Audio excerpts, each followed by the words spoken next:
Olá, continuação da história da Varig. Em setembro de 1959, adquiriu o Caravelle, o primeiro jato puro a voar em empresa aérea brasileira.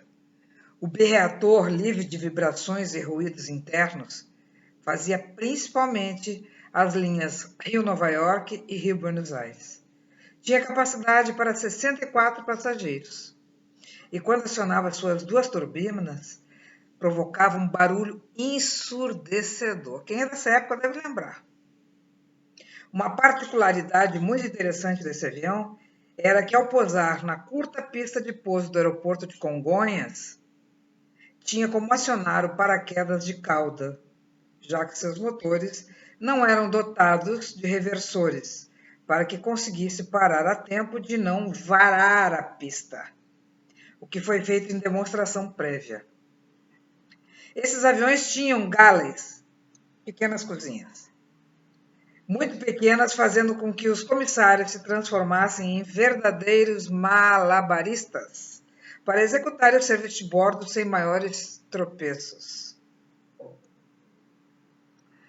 Começou a operar com os Boeing 707, que era o VJA e VJB, em 1960, inaugurando a rota sem escalas entre Rio de Janeiro e Nova York, com duração de 9 horas.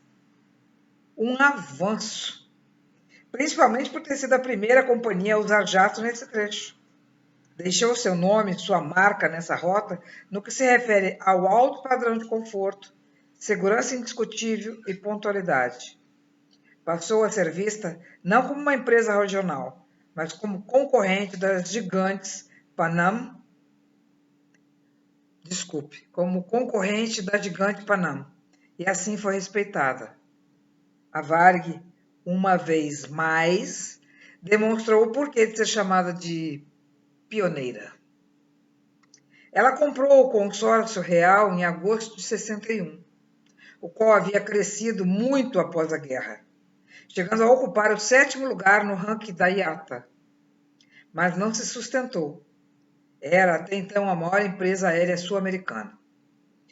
Não se sustentou devido às dívidas contraídas por seu dono, Linneu Gomes. Essa aquisição foi particularmente importante e aconteceu por imposição do presidente da República, Sr. Jânio Quadros.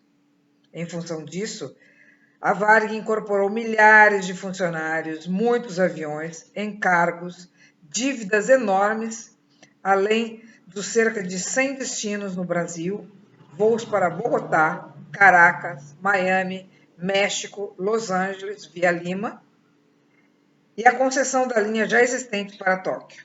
Assim, a Varig estendeu e adaptou seu serviço de bordo às novas linhas.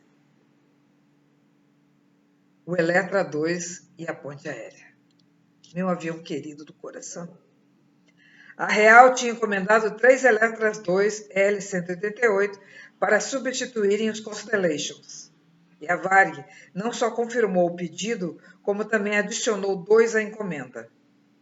O Eletra foi o segundo aparelho de maior longevidade na aviação comercial brasileira, superado apenas pelos DC-3. Este último iniciou sua carreira em solo brasileiro em 1943, sendo que até os dias de hoje existe avião desse modelo voando pelo Brasil e pelo mundo. O primeiro voo regular do Eletra com 4 turbo-hélices e primeiro avião comercial com escada própria ocorreu em 25 de setembro de 1962, com destino a Nova York. Iniciava-se em São Paulo, com escalas no Rio, Belém, Port of Spain e Santo Domingo, em frequência semanal. Mas não ficou restrito aos voos internacionais. Foi também usado para as linhas domésticas e voos para o Cone Sul. Sucesso da companhia tanto nos voos da amizade entre Rio e Lisboa, com escalas em Recife e Ilha do Sal, como nas linhas nacionais de maior alcance. Mas foi na ponte aérea Rio-São Paulo-Rio, onde começou a operar em pool com a VASP e Cruzeiro do Sul em 1959, que inseriu seu nome para sempre na história da aviação comercial brasileira. Na década de 50, o comandante Linneu Gomes, presidente da Real Aerovias, adotava uma política nada ortodoxa para induzir a escolha dos passageiros pela sua empresa no trecho São Paulo-Rio. Costumava dar um adicional em numerário aos carregadores de malas, com o intuito de estimulá-los a levar os passageiros direto da calçada do aeroporto de Congonhas para os guichês da Real.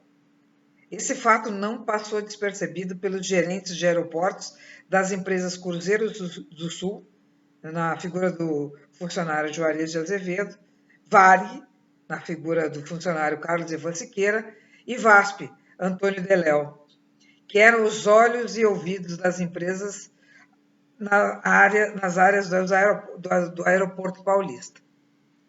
Perceberam que estavam levando desvantagem em relação à atitude agressiva da Real. Enquanto os voos das 3 companhias saíam praticamente vazios, os da concorrente lotavam. Em acordo informal, decidiram adotar algumas medidas: fusão de voos, atraso de outros, etc., que dessem maior flexibilidade de horário aos clientes, mesmo sem o conhecimento e aval dos presidentes das empresas para as quais trabalhavam. Perceberam que suas táticas deram certo, ao constatarem os aviões lotados das respectivas empresas.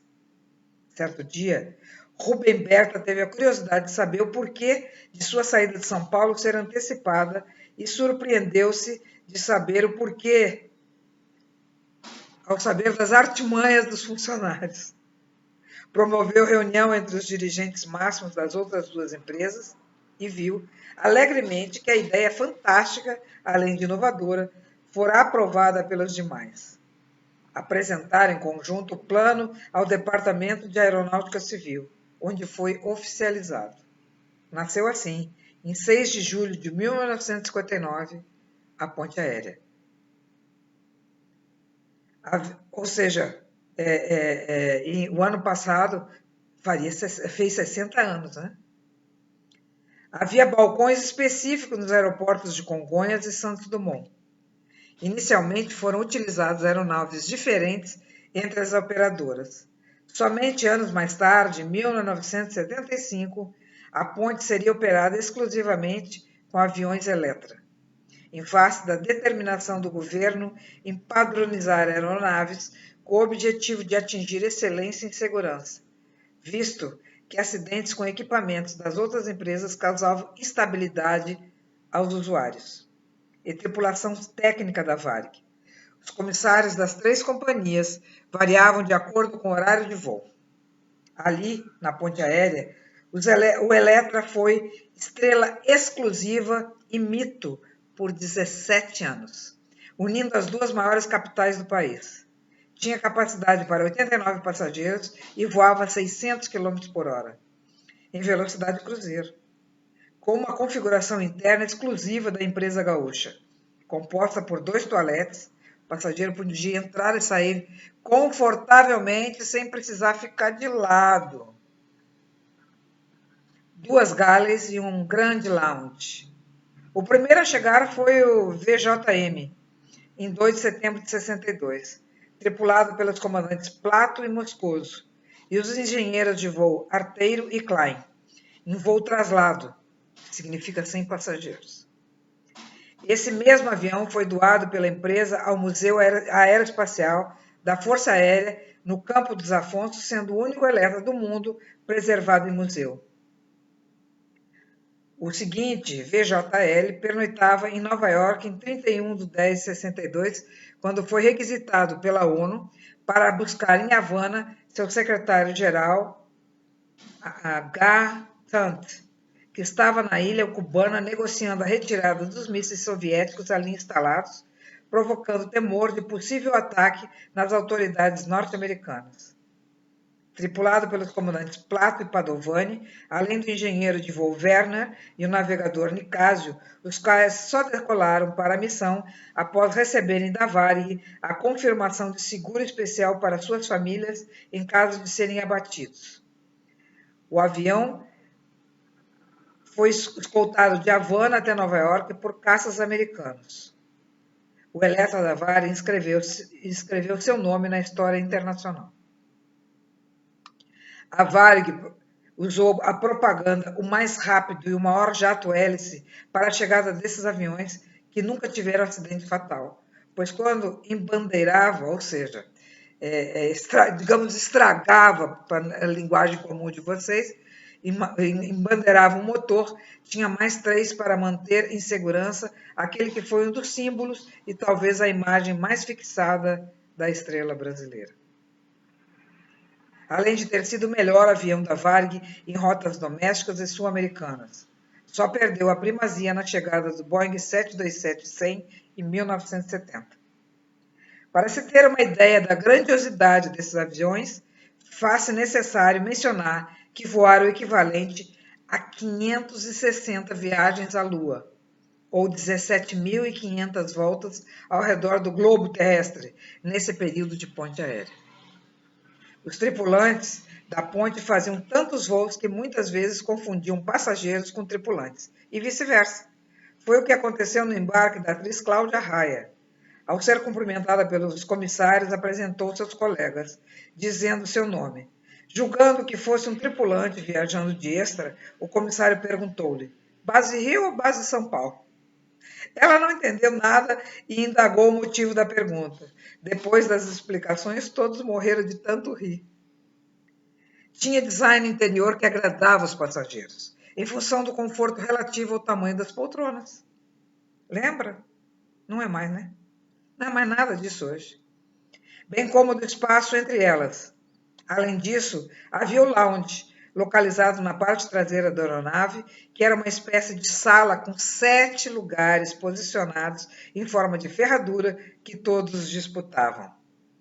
Os passageiros da ponte eram bem familiarizados com os termos uma perna, 2 pernas, 4 pernas, que significava fazer um trecho ida e volta simples e 2 idas e voltas, terminologia dos aeronautas incorporada pelos passageiros frequentes. Outras aquisições. Em 1974, a Varig comprou o primeiro Boeing 737 para substituir os antigos e valentes elétricos. Amanhã tem mais. Fique bem e fique em casa.